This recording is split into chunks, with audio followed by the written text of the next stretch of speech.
Hello दोस्तों, आज हम भारत की सभी महत्वपूर्ण नदियों को कवर करेंगे। काफ़ी नदियाँ हैं, सारी इम्पोर्टेंट है, सबको आज कवर करेंगे आज की क्लास में। ठीक है, सबसे पहले हम बात करते हैं सिंधु नदी की। सिंधु नदी को आपको जानना पड़ेगा। सिंधु नदी की 5 सहायक नदियाँ हैं। सिंधु नदी की 5 सहायक नदियाँ हैं। कौन कौन सी हैं?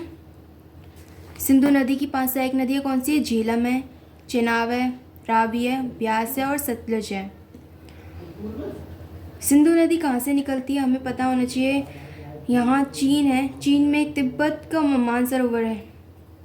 यहाँ मानसरोवर है, तिब्बत में है जो, वो यहाँ से निकलती है और ये लद्दाख में होती हुई पाकिस्तान में प्रवेश कर जाती है। ठीक है, ये अपनी होगी सिंधु नदी।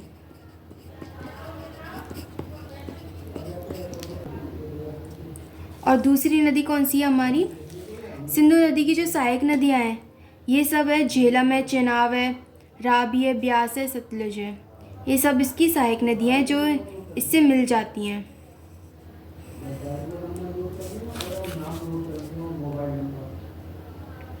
सिंधु नदी से ये सब मिल जाती है, झेलम, चेनाब, रावी, ब्यास, सतलज। ठीक है,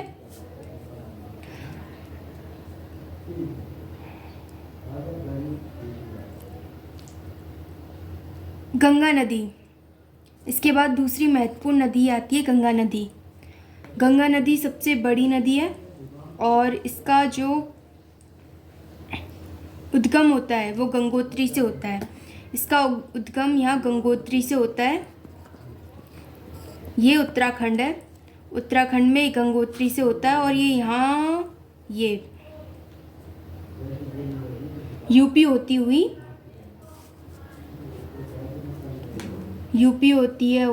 और ये यूपी होती हुई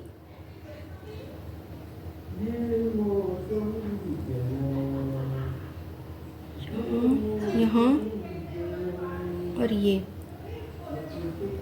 पश्चिम बंगाल, इस तरह से फिर ये आती है बांग्लादेश, बांग्लादेश में होती हुई बंगाल की खाड़ी में गिर जाती है। एक चीज़ आपको याद रखनी है, जब ये अपनी गंगा नदी यहाँ पे होती है तब इसको गंगा नदी कहते हैं। और लेकिन गंगा नदी है तो, लेकिन जब ये बांग्लादेश पहुँच जाती है तो इसको पद्मा के नाम से जाना जाता है, पद्मा।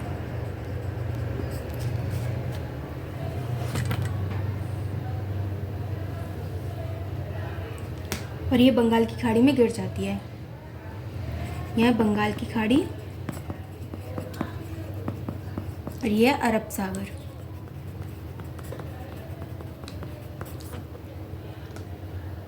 ठीक है, अब दूसरी बात करते हैं हम यमुना नदी की। यमुना नदी का भी यहाँ उत्तराखंड में ही यहाँ पर होता है और जो मध्य प्रदेश में जाती है, फिर प्रयागराज, यूपी में प्रयागराज में जाती है और वहाँ पे गंगा में मिल जाती है। यहाँ पे ये यमुना नदी गंगा में मिल गई और ये मिलते मिलते ये दोनों बंगाल की खाड़ी में गिर जाते हैं। यमुना नदी,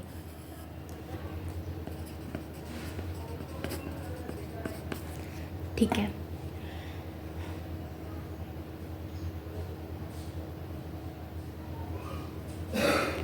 तो तीसरी महत्वपूर्ण नदी है ब्रह्मपुत्र। ब्रह्मपुत्र का उद्गम भी यहाँ मानसरोवर है ना, मानसरोवर से ही होता है। और ये ये जो ब्रह्मपुत्र नदी है उसको ब्रह्मपुत्र नदी को तिब्बत में सांगपो कहा जाता है, तिब्बत में कहा जाता है ब्रह्मपुत्र नदी को। और ये जब भारत में प्रवेश करती है तो इसको ब्रह्मपुत्र कहा जाता है। और ये जब बांग्लादेश आ जाती है जब इसको जमुना कहा जाता है। जमुना कहा जाता है। इसके बाद ये बांग्लादेश में आ गई। इसके बाद ये जो है गंगा नदी से भी मिल जाती है, गंगा नदी से मिल गई। अब ये आगे मेघना नदी, ये सब मित्र आगे चल के मेघना नदी में मिल जाती हैं। इस मिलने को ही मेघना नदी मिल जाती है। मेघना नदी मिलने को मेघना नदी कहा जाता है। ये 4 हो गई। ये आ गई ब्रह्मपुत्र नदी। ठीक है। लूनी नदी निकलती है अजमेर की नाग पहाड़ियों से, और ये होते होते कच्छ के रण में विलुप्त हो जाती है। देख लीजिए नर्मदा नदी निकलती है यहाँ अमरकंटक से होती हुई ये होती है नर्मदा नदी।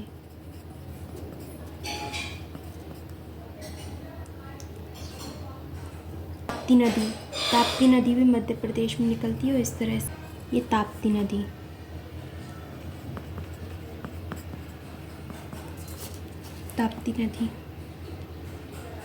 ठीक है। गोदावरी नदी यहाँ से निकलती है। ये क्या है अपना महाराष्ट्र निकलती है। और गोदावरी नदी ऐसे तेलंगाना होती हुई बंगाल की खाड़ी में गिर जाती है। कौन सी है? गोदावरी।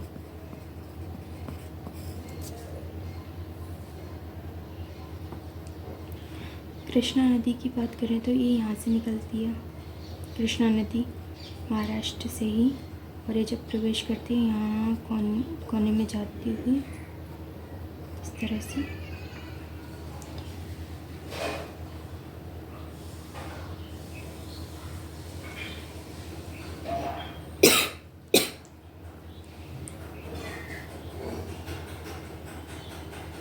जाती कृष्णा नदी।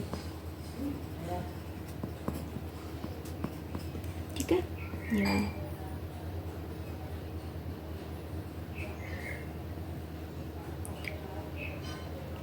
कावेरी नदी,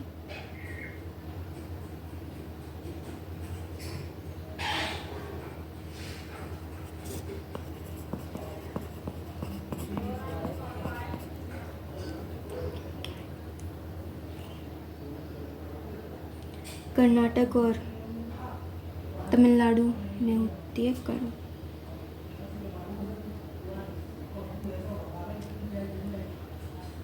ठीक है।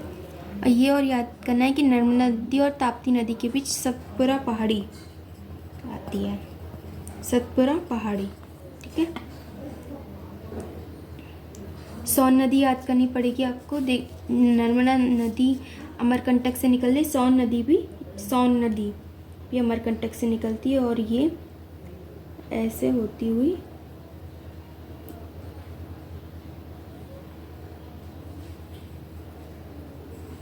बंगाल की खाड़ी में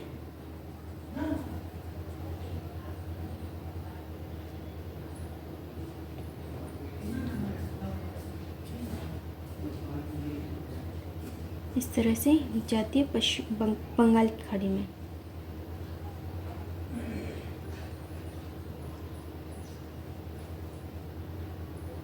महानदी थोड़ा इधर से निकलती है।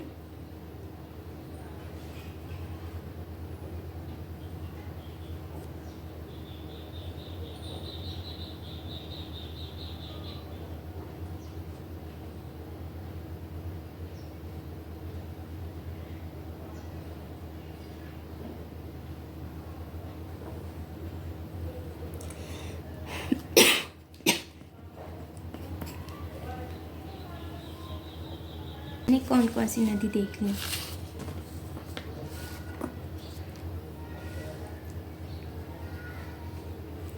सिंधु नदी जो कि मानसरोवर से निकलती है, यहाँ से लद्दाख में प्रवेश करती हुई, पाकिस्तान में प्रवेश करती हुई अरब सागर में गिर जाती है। झेलम, चेनाब, रावी, ब्यास, सतलज ये इसकी सहायक नदियाँ हैं सिंधु नदी की। एक बात आपको बताना चाहेंगे कि 1960 में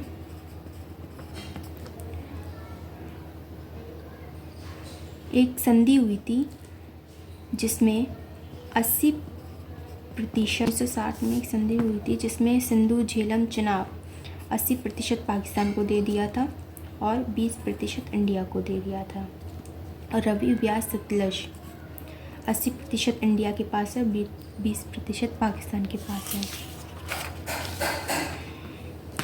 सब इसकी ठीक है। दूसरा बात करते हैं हम गंगा नदी की। गंगा नदी निकलती है गंगोत्री से, उत्तराखंड है, यहाँ गंगोत्री से होती हुई ये जाती है यहाँ से फिर ये पश्चिम बंगाल में हो जाती है, फिर बंगाल की खाड़ी में गिर जाती है। बांग्लादेश में जब आती है इसका नाम पद्मा हो जाता है। दूसरी निकलती है अपनी यमुना नदी भी उत्तराखंड में यहाँ से होती है और मध्य प्रदेश में प्रवेश करके ये यूपी उत्तर प्रदेश में प्रयागराज में चली जाती है और प्रयागराज में ये गंगा से मिल जाती है और ये ऐसे होती हुई गंगा के साथ होती हुई ये बांग्लादेश में पहुंच जाती है और बंगाल खाड़ी में मिल जाती है। इसके बाद आती है अपनी ब्रह्मपुत्र नदी का भी उद्गम मानसरोवर से होता है। मानसरोवर से ये होती हुई मानसरोवर से जब ये तिब्बत में होती है ब्रह्मपुत्र नदी तो इसको सांगपो नाम होता है, लेकिन जब ये भारत प्रवेश कर जाती है तो इसका नाम ब्रह्मपुत्र हो जाता है। ब्रह्मपुत्र में अब जब ये बांग्लादेश में प्रवेश कर गई तब इसका नाम जमुना नदी हो जाता है और ये बंगाल की खाड़ी में गिर जाती है ये नदी। अब आपको ये याद रखना है, जब ये गंगा और ब्रह्मपुत्र दोनों नदी मिली तो इसको मेघना नाम दे दिया और ये मेघना जो है आगे चल के सुंदरबन डेल्टा का निर्माण करता है जो कि सबसे बड़ा डेल्टा है।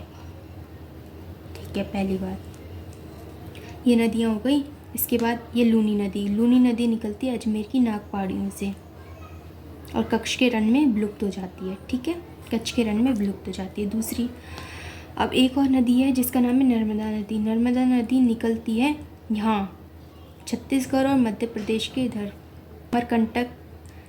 अमरकंटक एक जगह है जहाँ से ये नर्मदा नदी निकलती है और ये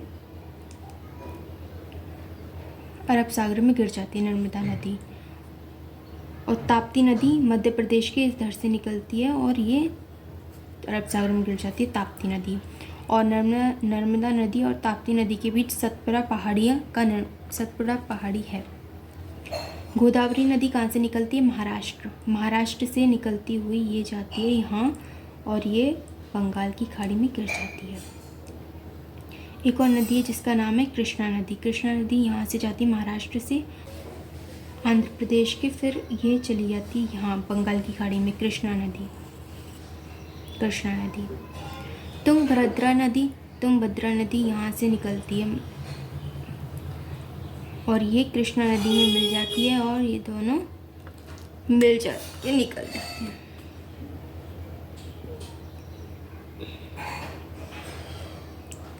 कावेरी नदी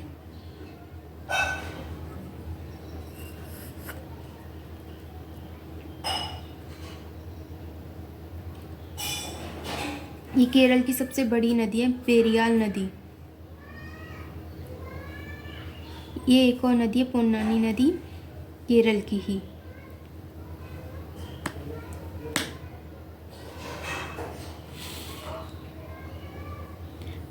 पेन्नार नदी निकलती है ये यहाँ से कर्नाटक से आंध्र प्रदेश होती हुई ये पेन्नार नदी। माही नदी होती है मध्य प्रदेश राजस्थान से प्रवेश करती है, उसके बाद ये अहमदाबाद होती हुई बंगाल की खाड़ी में निकल जाती है। माही नदी में एक महत्वपूर्ण बात है, ये दो बार कर्क रेखा को काटती है। आपको कुछ पूछना है तो आप कमेंट बॉक्स में पूछ सकते हैं।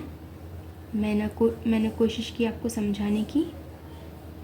जय हिंद।